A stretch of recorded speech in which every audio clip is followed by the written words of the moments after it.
I missed Christmas dinner with my daughter because of an urgent matter. But when my neighbor sent me a video of my son-in-law hitting my daughter while my 5-year-old granddaughter stood there terrified. I drove through the night to get home. It felt like the longest drive of my life. I kicked the door open and burst in just when they thought they had won. They looked at each other. Fear was written all over their faces. I said 2 words that made them run. What happened next changed everything. Those 2 words changed everything. But before I explain, tell me in the comments, where in the world are you watching from? If this story already has you on edge, you're in the right place. The phone rang while I was reviewing case files in my Dallas hotel room. Friday night, December 22nd, and the city below sparkled with Christmas lights I barely noticed anymore. 30 years as a family law attorney had taught me to keep working when others celebrated. I recognized my daughter's number immediately. Rebecca, hey, sweetheart. Hi, Dad. Her voice came through tight, too bright. I'd heard that tone before in depositions from witnesses trying to hide something. I know this is last minute, but would you be able to come for Christmas dinner? It would mean so much to Grace. I leaned back in the desk chair. I'd love to, but I've got the Bennett mediation on the 24th. The family's been fighting over their mother's estate for 2 years. If I don't get this resolved now... Right, of course. Work. The words came out flat. We understand. Then I heard him. Tyler's voice in the background loud enough to carry through the phone, dripping with contempt. Tell the old man we'll be just fine without him anyway. My jaw tightened. Rebecca said nothing, didn't defend me, didn't tell him to shut his mouth. Just silence. Rebecca, I said carefully using my mediator voice, is everything okay there? Everything's great. Too fast. Too emphatic. Tyler's just stressed about year-end sales quotas. You know how car dealerships get around the holidays?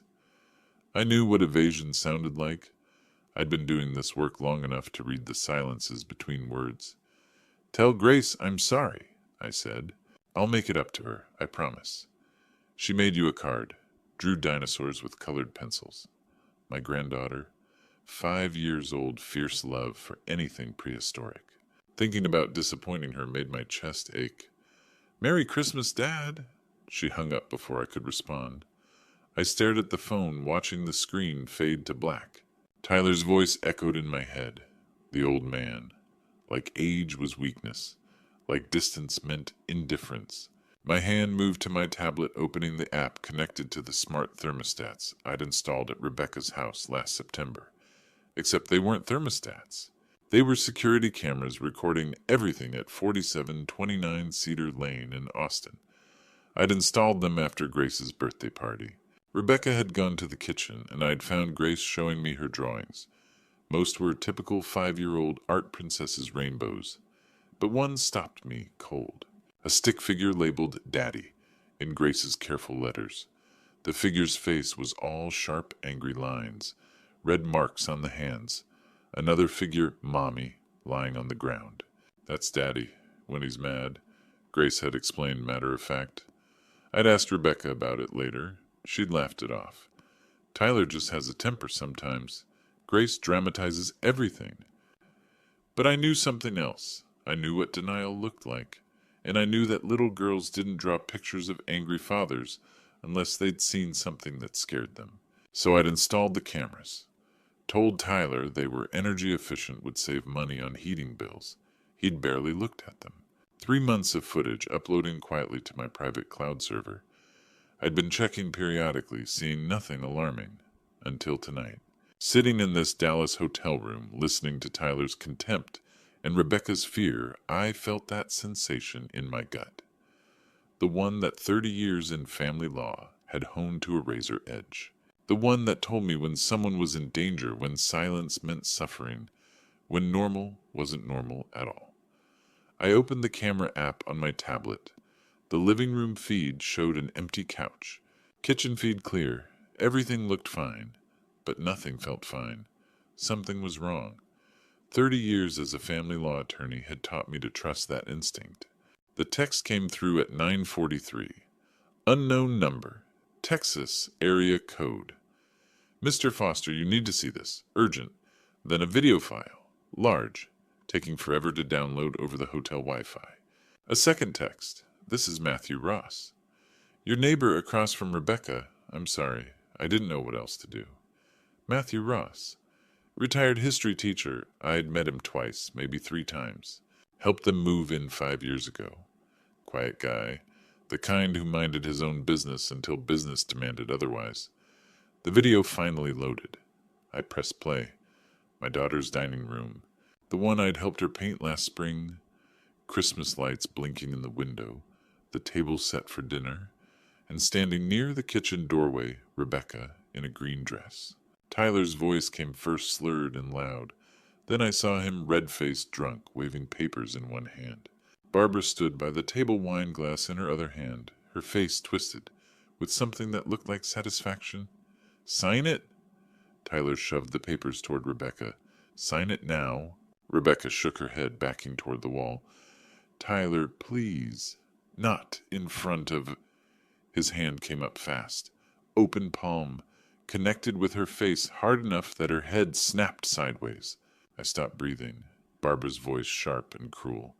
Worthless, just like I always said. Rebecca tried to reach for her phone on the counter. Tyler got there first. Grabbed it. Smashed it against the wall.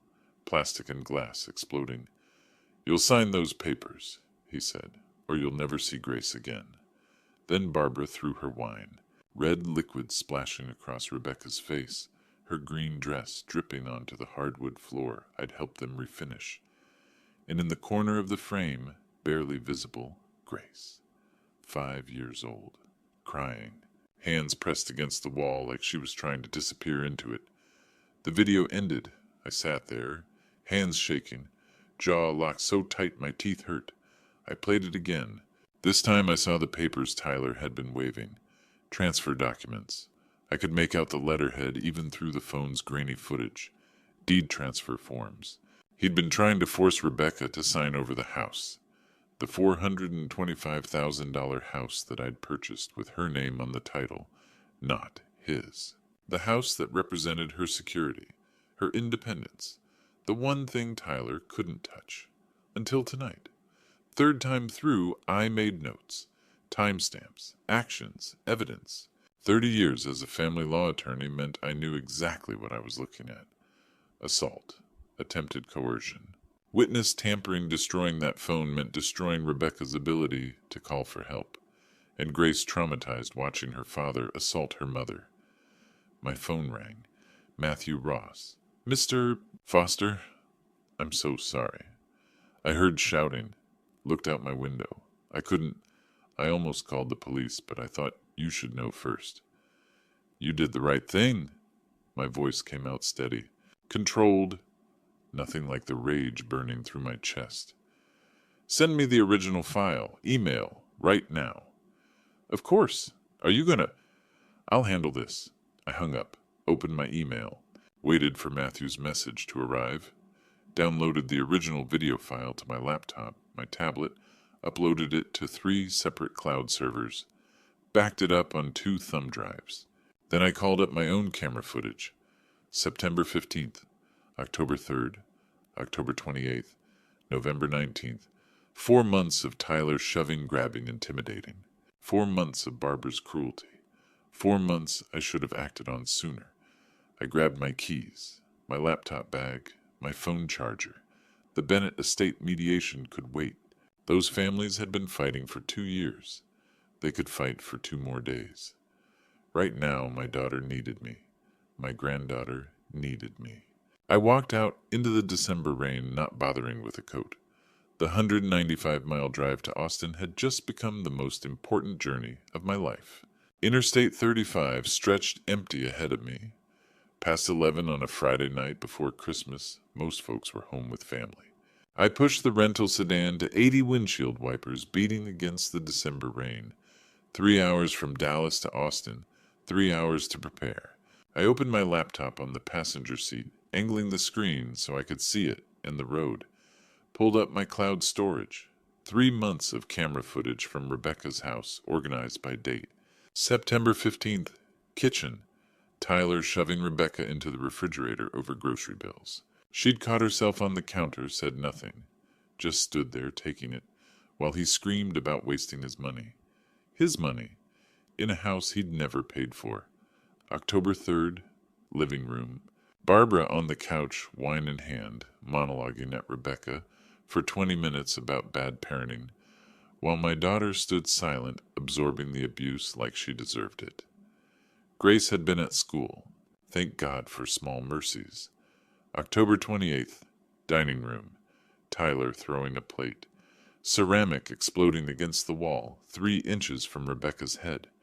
He'd been drunk that time, too. Seemed to be a pattern.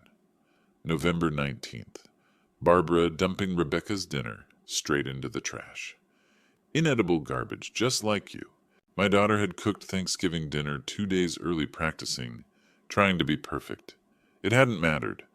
I'd watched these clips before, made notes, built a timeline, but I hadn't acted. Kept telling myself I needed more evidence, needed to be certain, needed to approach this strategically. What I'd really been doing was hoping I was wrong. I switched to my email archive. Found the thread I'd discovered 2 weeks ago when I'd gained access to Tyler's account through Rebecca's shared family plan. Reading your son-in-law's email felt like a violation, right up until it revealed he'd been planning to violate my daughter. From Barbara 3 days before Christmas, make sure the old man doesn't come. We need that house. She hasn't signed anything over to you. Time to fix that. Tyler's response. Don't worry, I've got the transfer papers ready. She'll sign one way or another. Barbara again. Good. And if she refuses, remind her what happens to little girls with stubborn mothers. A threat against Grace, in writing, premeditated, beautiful. I'd bought that house for $425,000. Put it in Rebecca's name, not Tyler's. Told her it was security independence, something no man could take from her. Tyler had smiled, played the grateful son-in-law, never complained. 5 years of utilities, property taxes, insurance. New roof last year, $22,000. HVAC replacement the year before, $8,500. Landscaping, repairs, small upgrades that added up. $580,000 I'd invested in keeping my daughter safe. And Tyler thought he could steal it by forcing her signature at his fist. The rain turned to sleet somewhere past Waco. Temperature dropping. Roads getting dangerous. I didn't slow down. Tyler had called me an old man, like age meant weakness. Like 64 years of living meant I was too tired, too distant, too irrelevant to notice what he was doing. Like experience was something to dismiss rather than fear. He'd made a calculation error. Decided I was too busy mediating other families' disasters to pay attention to my own family's crisis. Too focused on work to care about my daughter. Too old to fight back, wrong on all counts. I'd spent 30 years learning how to dismantle lives legally, how to find evidence, how to use the system like the weapon it was, how to be patient, thorough, ruthless when necessary. Tyler thought experience was weakness. He was about to learn the opposite. I pulled up to 4729 Cedar Lane at 1:15 in the morning. Christmas Day, technically. The porch light blazed. Through the front window, I could see Tyler and Barbara on the couch. Bourbon bottle on the coffee table between them. Drinks in hand, celebrating something. Probably thought they'd won. I sat in the car for 30 seconds. Rain drumming on the roof, watching them laugh. My daughter was somewhere in that house, probably. In her room, probably still tasting blood from where Tyler's hand had split her lip. I pulled out my phone, called Austin Police Department's non-emergency line. I need to report a domestic violence incident, 4729 Cedar Lane. I have video evidence, multiple angles. The suspects are currently on the premises. Sir, officers are being dispatched. Please remain in your vehicle. ETA 4 minutes. Understood. I hung up. 4 minutes was 4 minutes too long. I got out of the car, walked up the front path, the same one I'd helped lay 5 years ago, past the garden Rebecca had planted. Up the 3 steps to the porch, put my hand on the doorknob. Locked, of course. Then I kicked it in. The doorframe exploded inward with a crack that echoed through the quiet neighborhood. Wood splintering. lock mechanism ripping free. The door slammed open so hard it bounced off the interior wall. Tyler and Barbara jumped off the couch like startled animals. Tyler's face cycled through shock, confusion, then his default expression, aggression, dressed up as confidence. "What the hell do you think? Sit down." My voice came out quiet, calm. 30 years of family law taught me that the quietest voice in the room is often the most dangerous one. Tyler's mouth opened and closed. No sound came out. Barbara recovered faster, her face twisting into wounded dignity. "You can't just break into my house." I stepped inside, glass crunching under my shoes from the broken door. My name on the purchase documents. My money in every wall, every fixture. "You're living in my house while you terrorized my daughter." I pointed to the corner of the living room. Small black device mounted near the ceiling, blending in perfectly. "Those aren't smart thermostats. They're security cameras. High definition. Cloud backup. 3 months of footage showing everything you've done. Every word you've said.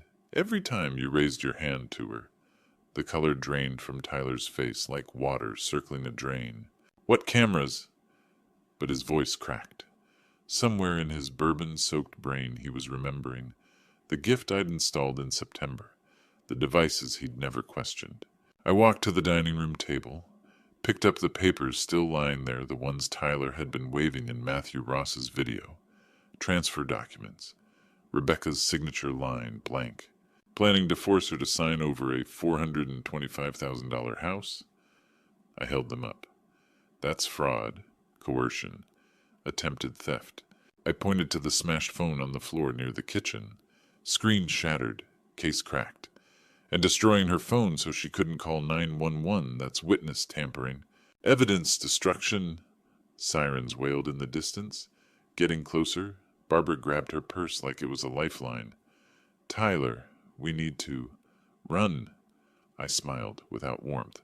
"Please do." Nothing says innocence quite like fleeing a crime scene. Red and blue lights suddenly washed through the windows. Tyler bolted. Didn't even hesitate. Just turned and ran for the back of the house. Barbara followed her heels, clicking frantically on the hardwood floors I'd paid to refinish. I heard the bedroom windows slide open, heard them scrambling through.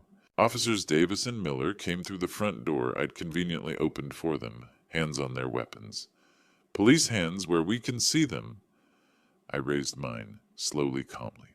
"William Foster, homeowner." I called this in. "The suspects just fled through the back window." Miller spoke into his radio while Davis kept his weapon trained on me. 2 suspects fleeing east side of property, male and female. More sirens, more officers. The house filled with police and flashing lights. And then Rebecca appeared at the top of the stairs. Green dress stained dark with wine. Face bruised, lips split and swollen. Grace behind her small hand clutching her mother's dress. Rebecca looked at me. Her face crumbled. She came down the stairs and fell into my arms. "I'm sorry, Dad. I'm so sorry." I held her while Grace pressed against both of us. "Shh. You have nothing to apologize for. Nothing." Outside I heard shouting, officers giving commands. Then Tyler's voice loud and desperate. "You're destroying my life." I gently moved Rebecca aside, walked to the broken doorway. Tyler stood in the front yard, hands cuffed behind his back, rain soaking through his shirt. Barbara beside him in matching restraints. His face was pure rage, mixed with disbelief. I stepped onto the porch, looked him directly in the eye. "No, Tyler, you did that yourself." On the morning of December the 26th, Judge Patricia Adams signed the emergency protective order. Tyler Bennett and Barbara Bennett were prohibited from coming within 500 feet of Rebecca Foster or the residence at 4729 Cedar Lane. I stood in Amanda Clark's office watching her review the paperwork with the satisfaction of a woman who'd spent 20 years putting abusers behind bars. "This is airtight," she said.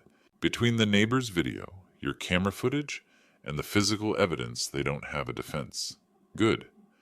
William, I've worked domestic violence cases for 2 decades. I've never seen someone this prepared. Most abusers don't realize they're being watched. The arraignment was scheduled for December 27th. I sat in the courtroom gallery as Tyler and Barbara were led in, both wearing county jail, orange hands cuffed. Tyler's face was haggard. 48 hours without bourbon had stripped away his car salesman polish. Barbara looked worse, mascara stained, that entitled expression finally cracking. Judge Adams reviewed the charges with clinical precision. The prosecutor read them aloud. The state charges Tyler James Bennett with assault causing bodily injury, attempted coercion, attempted fraud, witness tampering, and child endangerment. Barbara Jean Bennett is charged as an accomplice. Gary Turner stood, Tyler's defense attorney. Mid-50s, decent reputation, but he looked uncomfortable. Your Honor, this is a domestic dispute that escalated. My client and Ms. Foster have been married 5 years. A history of abuse, Amanda Clark interrupted, rising. Mr. Turner, let's be clear. This wasn't a dispute. This was premeditated fraud and assault. Mr. Bennett attempted to force Ms. Foster to sign over a $425,000 house through violence and threats. He destroyed her phone to prevent her from calling for help. His mother participated while his 5-year-old daughter watched. This is domestic terrorism, Your Honor, not a dispute. Judge Adams nodded. Bail is set at $75,000 for Mr. Bennett, $50,000 for Ms. Bennett. Protective order remains in effect. Trial date within 60 days. Tyler's brother Scott slumped in the front row. $75,000 meant scraping together $7,500 in cash. His savings, probably. His future. Scott managed to post bail by that evening. I didn't feel sorry enough to stop what came next. While Tyler was being processed out, I was making calls. The first was to an old colleague at the IRS.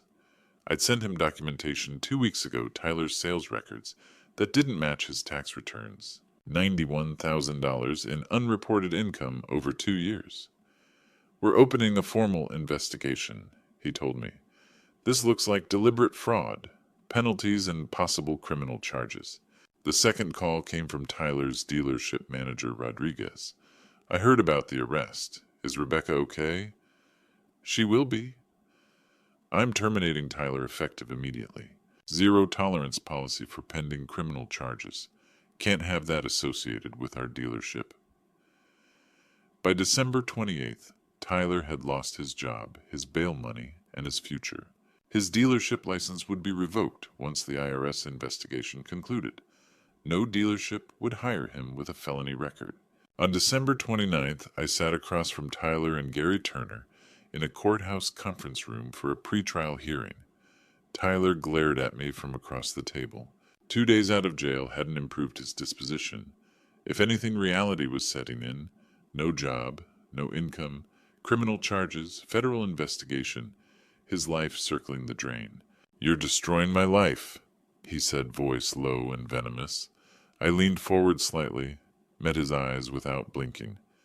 No, Tyler, you're paying for what you did, in every way that matters. The courtroom was packed by mid-February. 12 jurors sat in the jury box, their faces unreadable. Judge Lawrence Reed presided from the bench, his wire-rimmed glasses catching the light. Tyler sat beside his attorney, Gary Turner, shoulders rigid. Barbara sat 3 rows behind him, her expression cold. I sat with Rebecca, who gripped my hand tightly. Grace was with a social worker in another room. Prosecutor Rachel Freeman stood. Ladies and gentlemen, the evidence you're about to see is disturbing, but it's the truth, and the truth is what we're here to uncover. She clicked the remote. The screen flickered to life. Matthew Ross's video played first. Christmas Eve, 12:23 a.m. Tyler's voice filled the courtroom. Sign the damn papers, Rebecca. This house is going to be mine one way or another. His hand swung across the frame, striking her face. She stumbled. He grabbed her phone as she reached for it and smashed it against the counter. Glass scattered. Barbara threw a wine glass. Red liquid splattered Rebecca's blouse. Then Grace's voice cut through. Mommy, Mommy. Her sobs were raw and desperate. Gas rippled through the jury box. One woman covered her mouth. Another shook her head. Tyler stared at the floor. Rachel let the silence settle. Assault.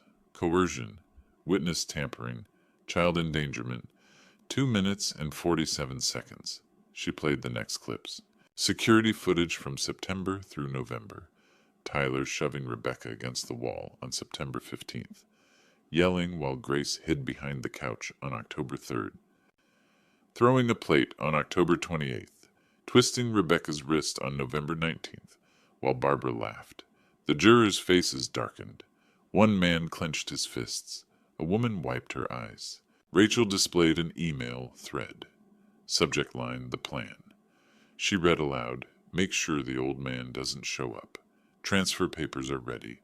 She'll sign one way or another. If she doesn't threaten the kid, that'll break her." Murmurs spread. Judge Reed tapped his gavel. "Order!" Rachel showed the unsigned transfer documents still on the kitchen table. Then the smashed phone, Rebecca's phone, destroyed to prevent her 911 call. The screen was shattered beyond repair. Finally, she held up a piece of construction paper. Stick figures. A large man with red hands raised high. A small woman on the ground. "Daddy angry," scrawled across the top in wobbly letters. This was drawn by Grace Bennett 3 months before Christmas Eve, Rachel said quietly. "She's 5 years old. Her grandfather saw this drawing and installed security cameras the very next day, because he knew something was deeply wrong." She placed the drawing on the evidence table. Several jurors leaned forward. One woman's tears fell freely. An older man closed his eyes and shook his head.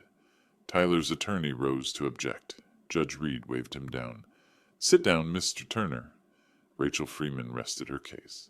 The jury deliberated for 4 hours. When they returned, the foreperson stood.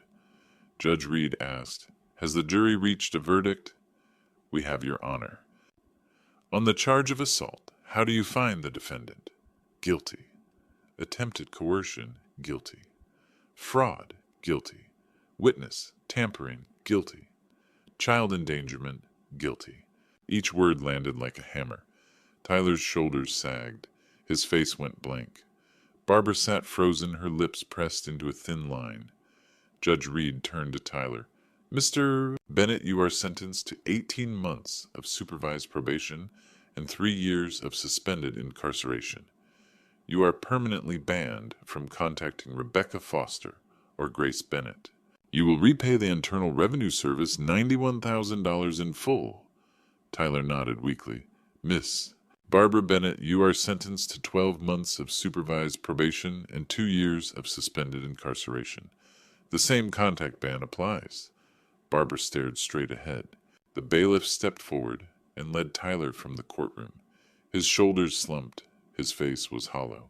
He looked smaller, somehow diminished. Rebecca squeezed my hand. Her eyes were wet, but she was smiling. For the first time in months, she looked free. I watched Tyler disappear through the door, and I realized finally that every action has a consequence. His had just caught up to him in every way that mattered. Over the next 2 months, Tyler's empire crumbled piece by piece. The IRS investigation moved swiftly.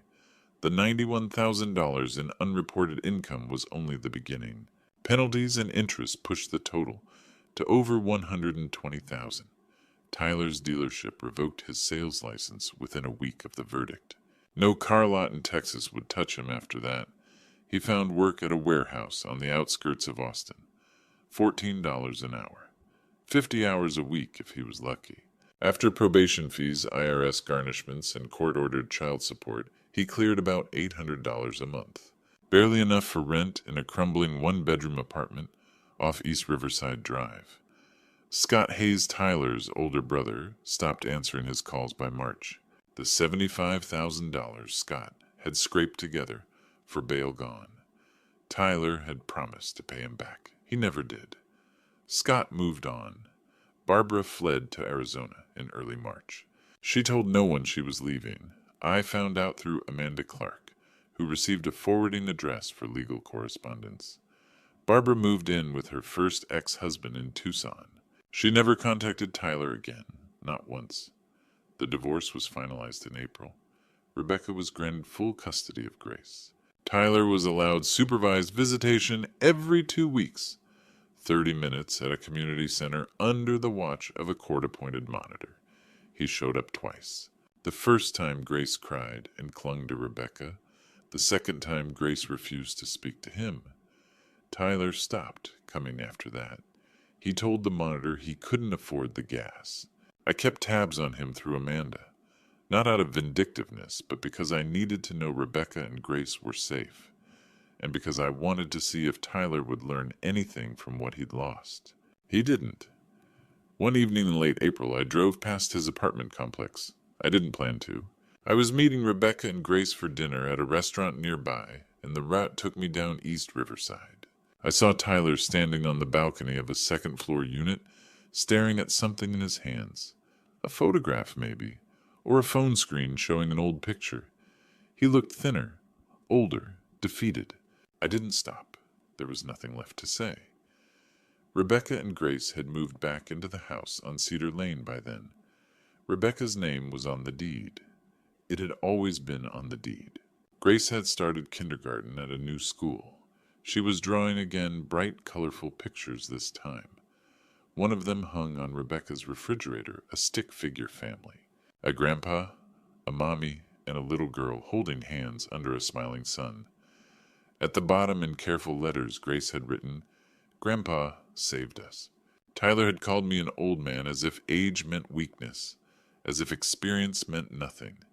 He'd looked at my gray hair and my quiet demeanor and assumed I was powerless. He'd learned otherwise. The hard way, every action has a consequence.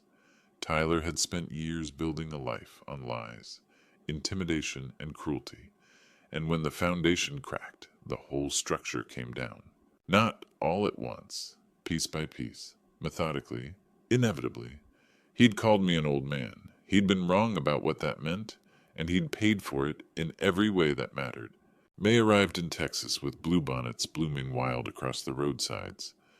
I drove down to Austin on a Saturday afternoon, the windows down the air warm and sweet. The house on Cedar Lane looked different. The exterior had been repainted soft gray with white trim, new shutters, fresh mulch, yellow roses Rebecca had planted herself lined the walkway. Grace answered the door before I could knock. "Grandpa!" She threw her arms around my waist. "Hey, sweetheart." I ruffled her hair. She'd grown taller. Her face had filled out.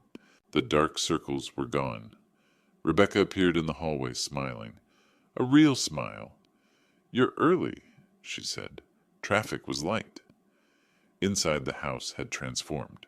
The walls were cream, now brighter than the dull beige Tyler had insisted on. New curtains hung in the living room light blue with white flowers. Sunlight poured through the windows. The air smelled like lemon cleaner instead of stale beer. "We redid the back bedroom," Rebecca said. Grace wanted an art room. The room that had been Tyler's office, cluttered with unpaid bills and whiskey bottles, was now bright and organized. A wooden easel stood in the corner. Shelves lined the walls filled with construction paper and paint sets. Grace's drawings covered every surface. "I paint every day," Grace said proudly. In the kitchen, I started on dinner. Spaghetti with marinara, Grace's favorite. She colored at the breakfast bar while Rebecca set the table. Halfway through chopping tomatoes, Grace ran over. "Grandpa, look what I drew." I knelt down. The drawing was different from the one months ago, the angry man with red hands. This one was bright. 3 stick figures in front of a yellow house, a tall man with gray hair, a woman with long brown hair, a little girl with pigtails, all smiling. A giant sun filled the corner. At the bottom, in careful letters, "Grandpa saved us." My throat tightened. "It's beautiful, sweetheart," Grace beamed. "I made the sun really big because it's happy now." "I love it." I pulled her into my arms. "You're safe now, Grace. Always will be." After dinner, Rebecca and I sat on the back porch while Grace chased butterflies. The bluebonnets had spread into the garden. Grace's laughter rang out bright and carefree. Rebecca wiped her eyes. "Thank you, Dad, for seeing what I couldn't." I squeezed her hand. "That's what fathers do." Her voice trembled. "I never thought I'd feel safe again." "You fought for that," I said. "You survived. You protected her. I just leveled the playing field." Rebecca looked at Grace crouched in the grass, studying a butterfly on a bluebonnet. She's different now. She sleeps through the night. She doesn't flinch. She draws happy things. She's healing, I said. So are you. Grace stood and ran toward us, her arms outstretched like wings. Her laughter echoed across the yard. 6 years old, and finally free. Tyler thought experience was weakness. He looked at my gray hair and quiet demeanor, and assumed I was powerless. He was wrong. There's no excuse for abuse. Never. Not stress. Not alcohol. Not family loyalty. Not love. Nothing justifies putting your hands on someone weaker than you. Nothing justifies terrorizing a child. Every action has a consequence, always. Tyler thought he could control Rebecca through fear. He thought he could intimidate me because I was older. He learned otherwise.